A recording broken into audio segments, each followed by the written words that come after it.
In today's show, the Damian Lillard Trade Saga is just getting going.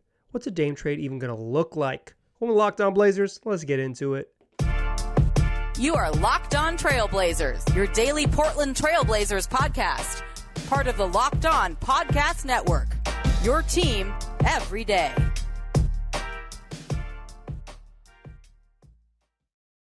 What up, world? It's your past first point guard and Trailblazers reporter, Mike Richmond. You are listening to another episode of Locked On Blazers, part of the Locked On Podcast Network, available wherever you get podcasts and also on YouTube. Thanks for making this show your first listen, coming at you Monday through Friday, every single weekday. Tell your friends about it. Make it part of your daily routine. Make it your first listen. It's Locked On Blazers, your team every day. Seriously, every day. We've been rolling them out this week because the Blazers have been super duper duper at the top of the news roll. Damian Lillard on Saturday officially requested a trade from the Portland Trailblazers with his eyes on the Miami Heat. I recorded a bonus episode on Saturday morning. If you haven't listened to that, I kind of laid out how we got here.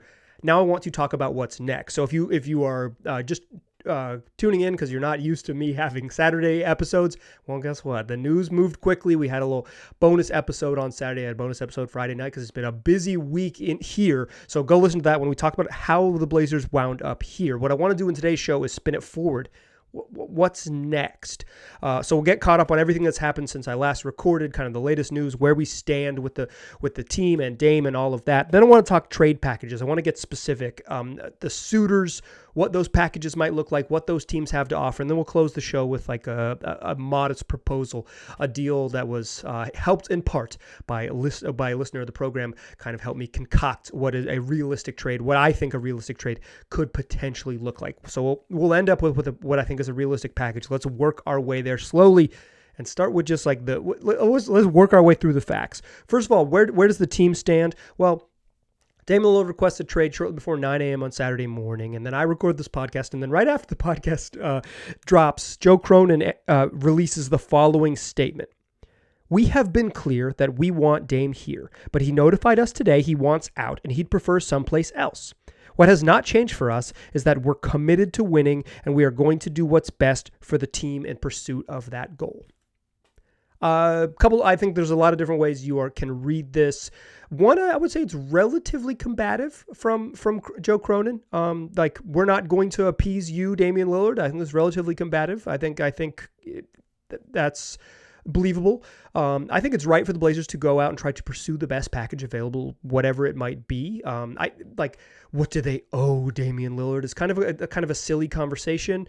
They owe him like a certain level of respect that they've probably given him, and now they got to figure out what's best for the franchise. And he wants a certain thing, and if they can find out something that's best for the franchise and get him what he wants, then sure, they'll figure out what they owe him. But like, I don't know.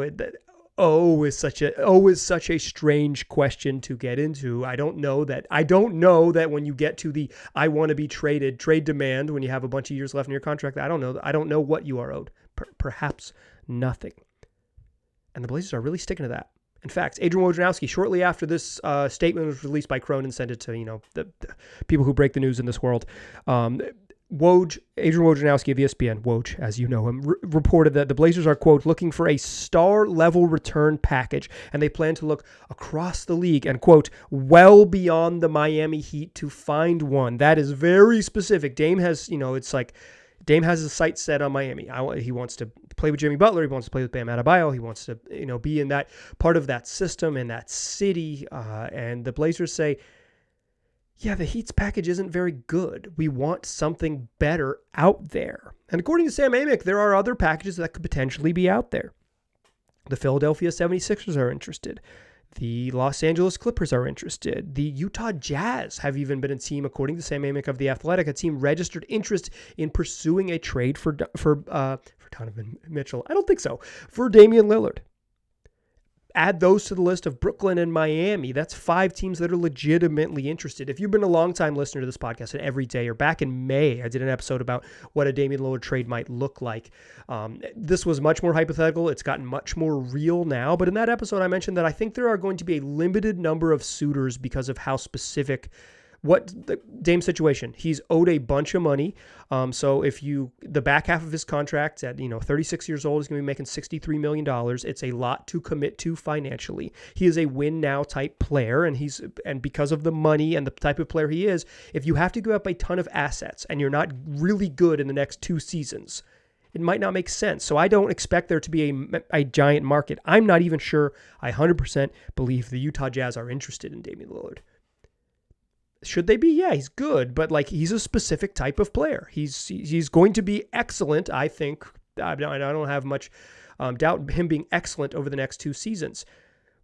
But if you are championship level good, and you think Dame makes you championship level good, I think it's a no-brainer. If you are not quite there, it gets dicey, because aren't you going to find yourself in a similar position, except Damian Lillard gets more expensive and older, a little bit worse, even less tradable down the line if you make this move. For Philly, they've got Joel Embiid. They have a giant James Harden problem. It makes sense. For the Clippers, they have Kawhi Leonard, Paul George, and an owner who loves to spend money. It's like, if they're going to take one last swing, this is the one last swing. For Brooklyn, it's just like a place that Dames wants to play. They're a team that, has sort of done the star pursuit thing very heavily over the past few seasons and maybe could find themselves re-upping in that path. And Miami is just like the obvious place that he wants to go, and a type of team that always sort of shoes draft picks and chases stars of Dame's caliber. The Heat are zeroing in on Dame. That makes sense. Brooklyn makes sense. Philly makes sense. The Clippers make sense. Utah is the sort of odd team out in this. But adding to the further complication is that Jake Fisher of Yahoo Sports reports that Philly would not be interested in including Tyrese Maxey in a package. Well, if Philly's not going to include Tyrese Maxey in a trade package for Damian Lillard, then it gets a lot crappier a lot faster. Gets a lot messier a lot faster, because it's like, well, what is Philly even willing to trade? Mark Stein of the Stein Line, his newsletters, reported that Philly doesn't want to trade Tyrese Maxey at all. They would prefer just to hold on to him, period, and in no trades do they intend to trade Tyrese Maxey. So knock down the list of suitors who realistic packages to the Clippers, Utah, Brooklyn, and Miami, with Utah having a slight question mark next to them.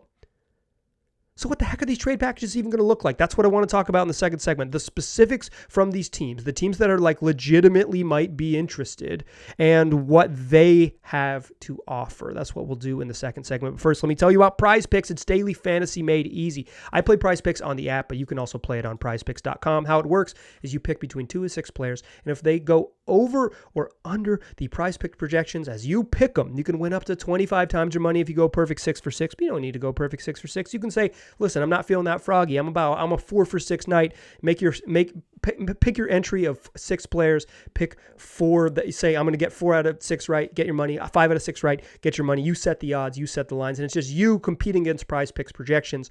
There's no field. There's no sharks. There's no nothing.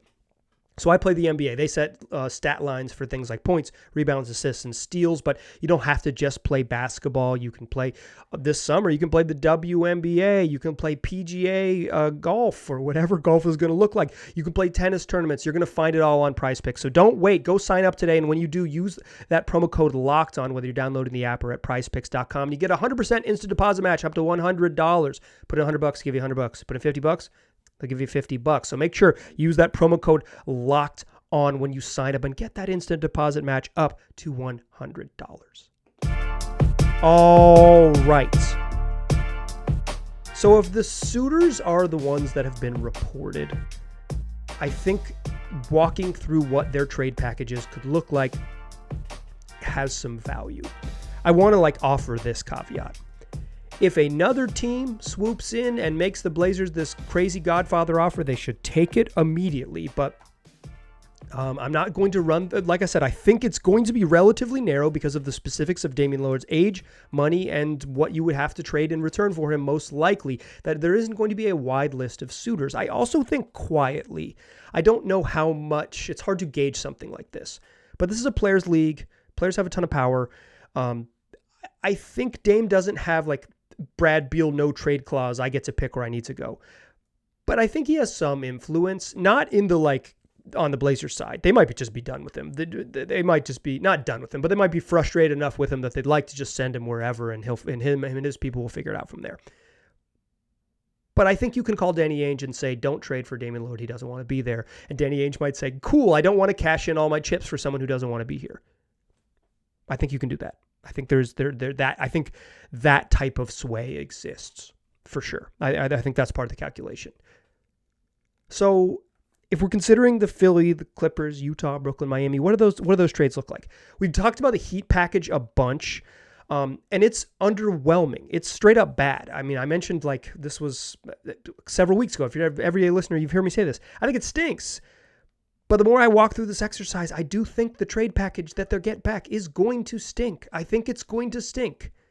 Let me elaborate on why I think that. So the Heat package would be centered most likely around Tyler Hero, a 23-year-old dude who can definitely score. The Blazers have that on the roster. There's not a lot of value in Tyler Hero. I just think every time it's better than him, et cetera, et cetera. You've heard me say that a bunch. If you haven't heard me say that, I just don't think Tyler Hero has much value to the Blazers specifically. So they need to reroute Tyler Hero. That's how it works.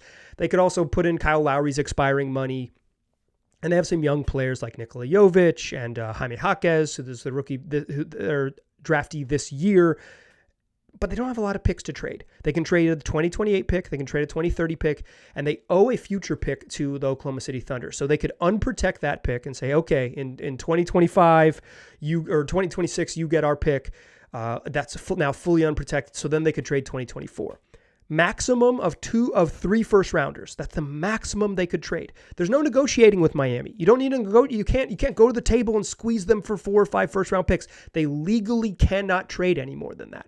3 is the most. 3. And then they can do swaps in between. So they're going to have to OKC. They're going to have to send that OKC pick 2026. But you could get a swap in 2025 and a swap in 2027 and 3 unprotected firsts in 24, 28, and 30. 7th graders.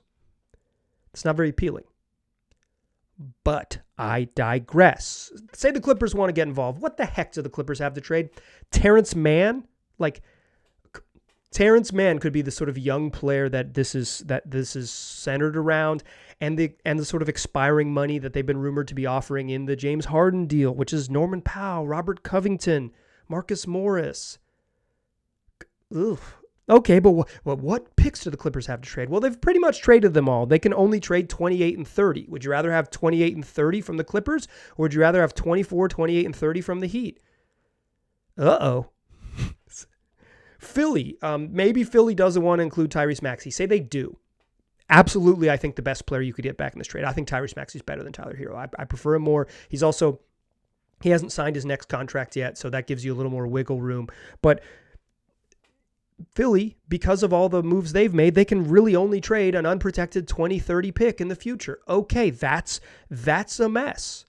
That's a mess. Tyrese Maxey in 2030 is it better than the Heat package? Probably not. If it's a mega trade with, they send James Harden to the Clippers and you get those picks and you get Philly's pick and Tyrese Maxey and the expirings from and the Clippers picks and the expirings from the Clippers. So it's like Norm, Robert Covington, Marcus Morris, Tyrese Maxey, 2 picks in 2030 and a pick in 2028. Is that better than what the Heat are offering?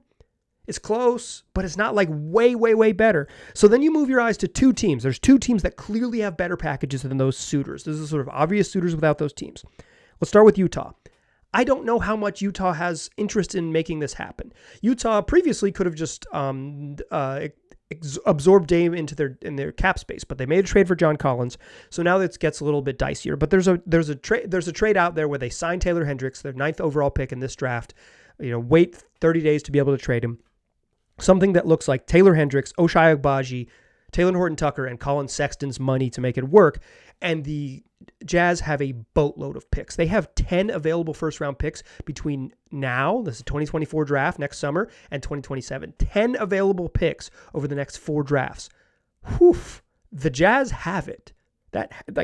Taylor Hendricks, Ochai Agbaji, and a whole bunch of unprotected picks from the Jazz, that's what you want. Colin Sexton doesn't fit the plan. He's got money on the books for 2 more seasons or 3 more seasons after this. You figure out what to do with him, right? You reroute him somewhere. Someone will have some interest in him maybe, or if not, you kind of Just figure out how to have him be your fourth guard and then move him down the line at the trade deadline or whatever it might be. Like if you get this deal, Sexton's money is not going to be the thing that holds it up. I don't think the Jazz are going to offer. It doesn't make sense for them to trade for Damian Lillard and offer to Lauri Markkanen. Why would they do that? It doesn't make sense for them to really offer Walker Kessler. What you're offering Dame is the like why this deal would work for Damian Lillard is like Dame, Walker Kessler, Lauri Markkanen, John Collins, pretty fun top four. That team makes noise. You got a chance to make noise back in Utah where he's beloved. You give the Blazers a whole bunch of picks. This is your star package. That's the best. That is unequivocally the best one on the table. I don't know what the Jazz's willingness to do this. I recommend, and I'm going to do this too, that we go listen to Locked on Jazz, where David Locke, the godfather of the podcast, hosts that program, and we will see what his read on the situation is. My read now is that it would be kind of a weird move for the Jazz, but it absolutely would accelerate their timeline. They have done a good job pivoting off of Mitchell and Gobert, and why stockpile all these picks if you're not going to cash in when something like this is available? You know, there's reasons that they wouldn't. Slower build. Dame doesn't want to be there. Can they get there in just 2 years, et cetera, et cetera. There's other reasons why you wouldn't do it, but they've got the package. I'm not sure about Utah though. I don't know their interest, their actual level of interest. Apparently they're interested, and if they are, this is it. That's the one. Circle it on your calendar. Send Dame to the Rocky Mountains. I don't know why you're circling it on your calendar. Circle it in your diary, wish on one of those wish papers you burn, if you're familiar. Write it in one of those little pieces of wish paper, light it on fire, send it into the atmosphere. I think that's the best package. I don't know how realistic that is. Brooklyn seems a little more realistic. Again, there isn't a world in which the Blazers trade Dame for Mikal Bridges. That doesn't make sense. I don't even think there's a world in which the Blazers get Nick Claxton back. I think it's not crazy that they could say, hey, you got to send us Claxton. You can have Yusuf Nurkic, blah, blah, blah. Dame's that good. You'll be fine. Like, whatever. But my read on it is that they wouldn't trade Claxton and they wouldn't trade Mikal Bridges. What they trade is the bevy of picks they have to offer. But because they've already traded Joe Harris, I mentioned this in yesterday's podcast or Saturday's podcast. You were listening to Monday, July 3rd show. It's coming out on Sunday evening. If you're lucky enough to be listening to it Sunday evening, welcome. I'm happy to have you.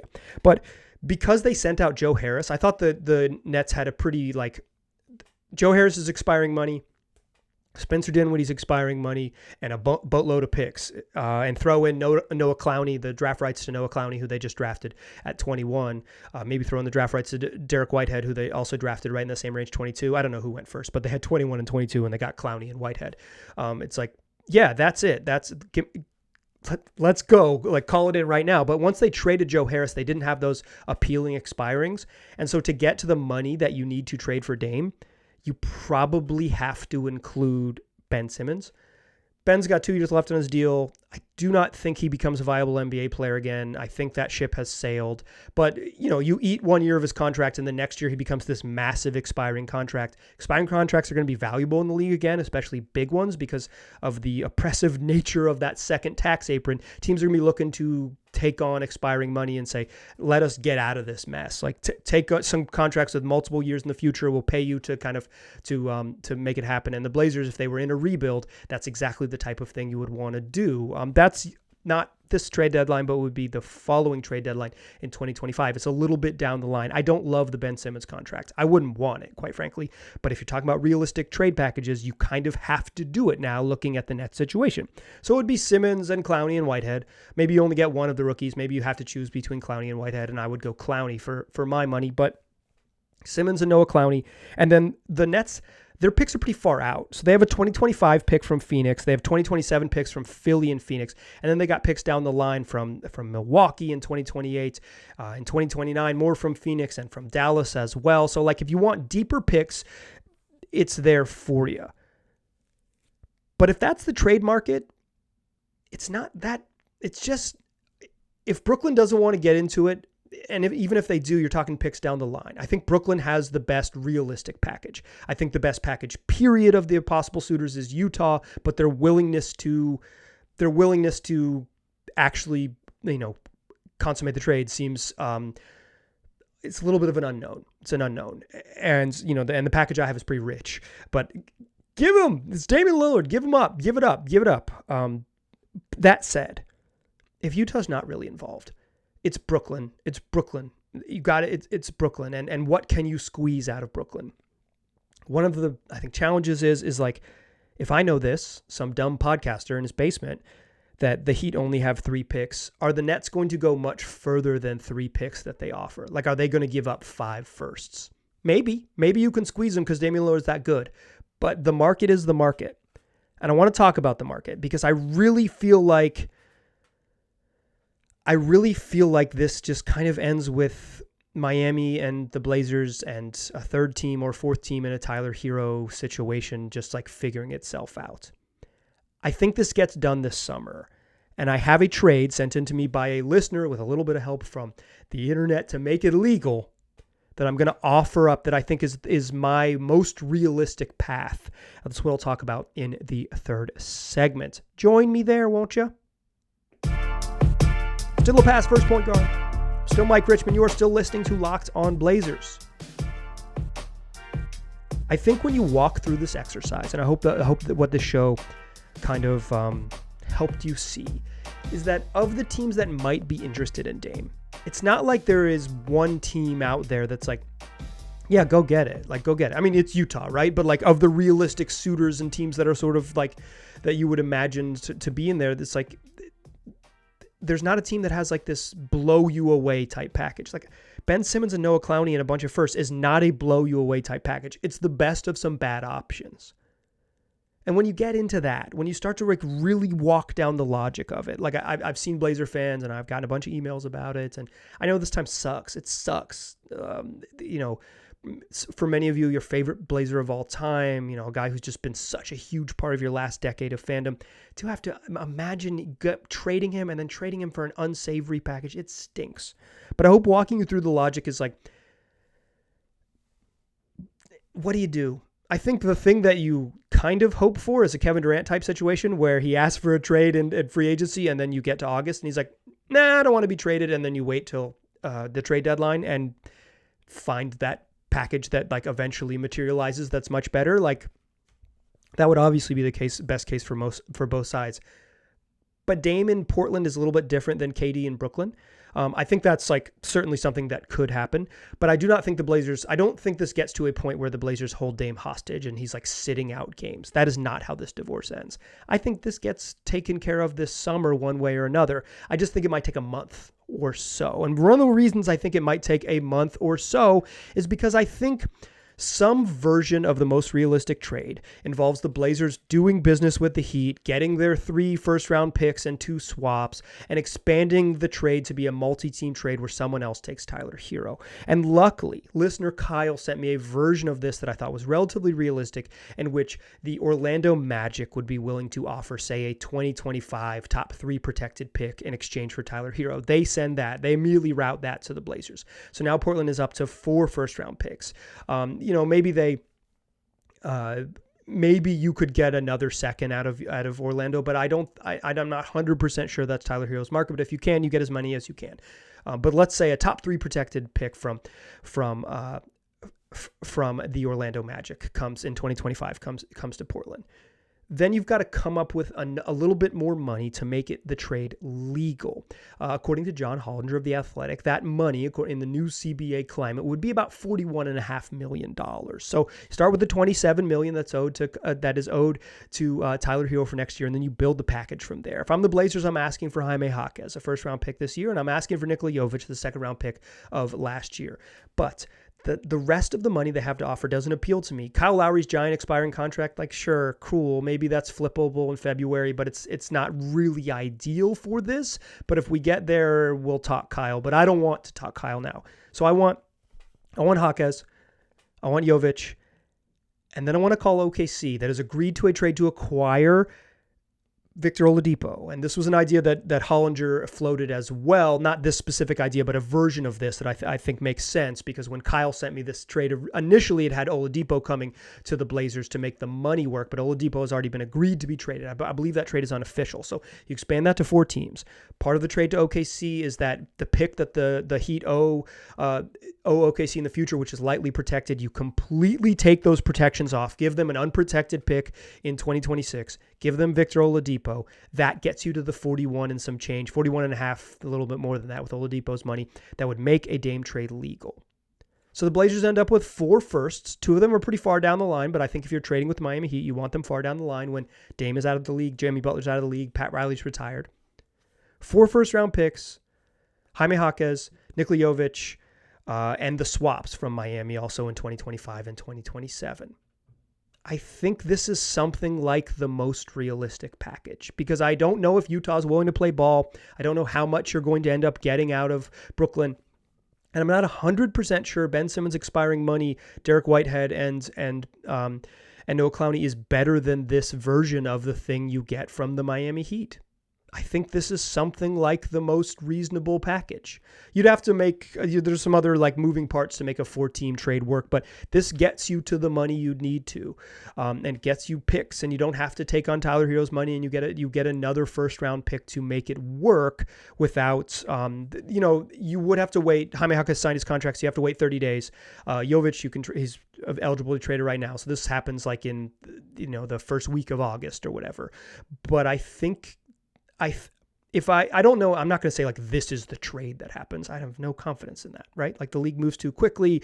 James Harden is out there about to be traded as well from Philly, and Dame could certainly be involved in some sort of mega deal that involves wherever James Harden's next location is as well, next employer is as well. But when you walk through this, I still think the Blazers end up doing business with Miami one way or another, and it's finding that team. And is that team somebody like Orlando who needs, a little bit more scoring from the guards because maybe it isn't quite there with Cole Anthony and Jalen Suggs necessarily. And you make it happen. Do you need another young player from Miami or from Orlando to make the deal work? Yeah, okay. Maybe you ask for Cole Anthony or whatever it might be, or maybe you try to get Jonathan Isaac in the deal. If you're really into it, it wouldn't be my choice just because I don't trust his health. But I think it looks something like that. I do not think this drags on in the season. I do not think they're going to hold Dame hostage. I don't think he sits out games. I don't think that's how the divorce works.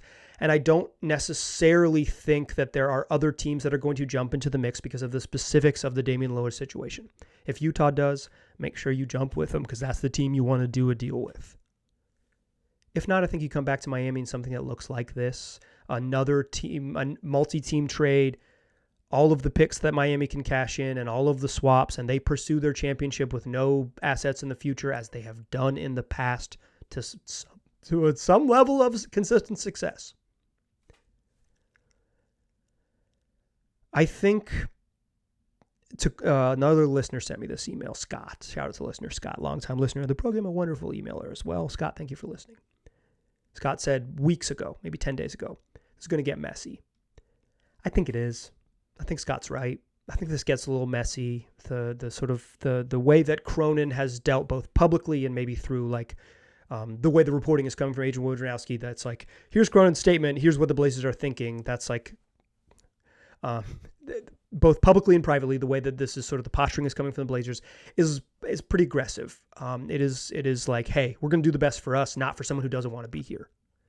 And that's the right stance to take probably. And so I think that might get messy because Damian Lillard's already on Instagram, like reposting people thanking him for their memories in Portland. He's already acting like he's gone. And if he's not gone and it's weeks or months, it's going to get messy. But I think they resolved this summer. And I think it'll look something similar to the thing I just pitched. Don't send me a fake Dame trade if you're thinking about it. If you've already crafted the email, we're going to talk about this a bunch. We'll continue to talk packages. I will follow all of the rumors and get you here and try to hear those, sort of bring you the little bit of reporting that I can from around the league. Because if you're a longtime listener to the program, you know that I had said that there were folks around the league who thought Dame was gettable, and here we are. We'll just keep doing it. It's what we do. 5 days a week, wherever you get podcasts. The Blazers are going to play Summer League this week. So the end of this week, we will have a show that touches on Summer League and Scoot Henderson and like the actual exciting dudes who want to wear a Blazers jersey that's going to make the next era fun. But for now, we'll follow the biggest news because that's what we got to do.